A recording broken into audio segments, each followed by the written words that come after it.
ஓம் ஸ்ரீ குருப்யோ நமஹ. ஓம் ஸ்ரீ மகாபிரியவா போற்றி. தெய்வீக ஒளி அன்பர்கள் அனைவருக்கும் எனது நமஸ்காரங்கள். அன்பர்களே, உங்கள் மனதில் பல மாதங்களாக, ஏன் பல வருடங்களாக நிறைவேறாமல் தவித்துக் கொண்டிருக்கும் மிகப்பெரிய நீண்டகால ஆசைகள் அல்லது லட்சியங்கள் ஏதேனும் இருக்கிறதா? எத்தனையோ முயற்சிகள் செய்தும் ஏதோ ஒரு தடை உங்களை முன்னேற விடாமல் தடுத்துக் கொண்டே இருக்கிறதா? கவலையை விடுங்கள். இன்றைய மகா உன்னதமான வெள்ளிக்கிழமை ராகுகால நேரத்தில் உங்கள் அத்தனை கவலைகளுக்கும் முற்றுப்புள்ளி வைக்கப் போகிறது இந்த ஒரு மிக அற்புதமான ஸ்தோத்திரம். இன்று காலை 10:30 மணி முதல் மதியம் 12 மணி வரை இருக்கும் அந்த உயர்ந்த அதிர்வுகள் நிறைந்த ராகுகால நல்ல நேரத்தில் உங்கள் வீட்டில் இருந்தபடியோ அல்லது அருகில் இருக்கும் ஆலயத்திலோ, ஏன் நீங்கள் வேலை பார்க்கும் இடத்தில் கூட ஒரு சிறிய துண்டு வெல்லத்தை அம்பிகையின் நினைவாக உங்கள் முன் வைத்து இப்பொழுது நாம் சொல்லவிருக்கும் இந்த நவதுர்க்கை ஸ்தோத்திரத்தை காதார கேளுங்கள். மகாமந்திரங்களை முழுமையாக கேளுங்கள். எல்லாம் வல்ல துர்கா பரமேஸ்வரியின் பேரருளால் அந்த வெல்லத்தை நீங்கள் பிரசாதமாக உட்கொண்ட சில நிமிடங்களிலேயே உங்கள் நீண்டகால பிரார்த்தனைகள் அனைத்தும் தங்குதடையின்றி நிறைவேறத் தொடங்குவதை நீங்களே கண்கூடாக காண்பீர்கள். இந்த வீடியோவை ஒரு நொடி கூட தவறவிடாமல் முழுமையாக கேளுங்கள். இப்ப அந்த அற்புதமான ஸ்தோத்திரத்தை கேட்கலாம். ஓம் ஸ்ரீ நவதுர்கா ஸ்தோத்ரம். ஸ்ரீ கணேசாய நமஹ. ஹரித்ரா பஞ்சதுர்வாது ஹரித்ரவசனம் விபும் பாஷாங்குஷதரம் தெய்வம் மோதகந்தந்தமேவ ச. ஸ்ரீதேவ்யை சைலபுத்ர்யை நமஹ. வந்தே வாஞ்சிதலாபாய சந்திரார்த்தகிருதசேகராம் वृषारूढां शूलधरां शैलपुत्री यशस्विनीं. श्रीदेव्यै ब्रह्मचारिण्यै नमः. दधानाकरपद्माभ्याम् अक्षमालाकमण्डलू.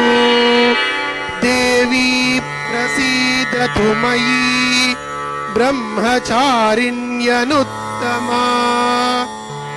श्रीदेव्यै चन्द्रघण्टेत्यै नमः. पिण्डजप्रवरारूढा चन्दकोपास्त्रकैर्युता. प्रसादं तनुते मह्यं चन्द्रघण्टेति विश्रुता. श्रीदेव्यै कूष्माण्डायै नमः. सुरासम्पूर्णकलशं रुधिराप्लुतमेव च दधाना हस्तपद्माभ्यां. कूष्माण्डा शुभदास्तु मे. श्रीदेव्यै स्कन्दमात्रे नमः. सिंहासनगता नित्यं पद्माश्रितकरद्वया. शुभदास्तु सदा देवी स्कन्दमाता यशस्विनी. श्रीदेव्यै कात्यायन्यै नमः. चन्द्रहासोज्ज्वलकरा शार्दूलवरवाहना. कात्यायनी शुभं दद्यात् देवी दानवघातिनी. श्रीदेव्यै कालरात्र्यै नमः. एकवेणी जपाकर्ण पूरनग्नाखरास्थिता. लम्बोष्ठी कर्णिकाकर्णी तैलाभ्यक्ता शरीरिणी वामपादोल्लसल्लोह लता कंठकभूषणा वर्धन मूर्ध्वजा कृष्णा कालरात्रिर्भयंकरी श्रीदेव्यै महागौर्यै नमः। श्वेते वृषे समारूढ़ा श्वेतांबरधरा शुचिः महागौरी शुभं दद्यात् महादेव प्रमोददा। श्रीदेव्यै सिद्धिदात्र्यै नमः। सिद्धगन्धर्वयक्षाद्यैः असुरैरमरैरपि सेव्यमाना सदा भूयात् सिद्धिदा सिद्धिदायिनी। ओम श्री नवदुर्गेभ्यो नमः। इति श्री नवदुर्गा स्तोत्रम சம்பூர்ணம்.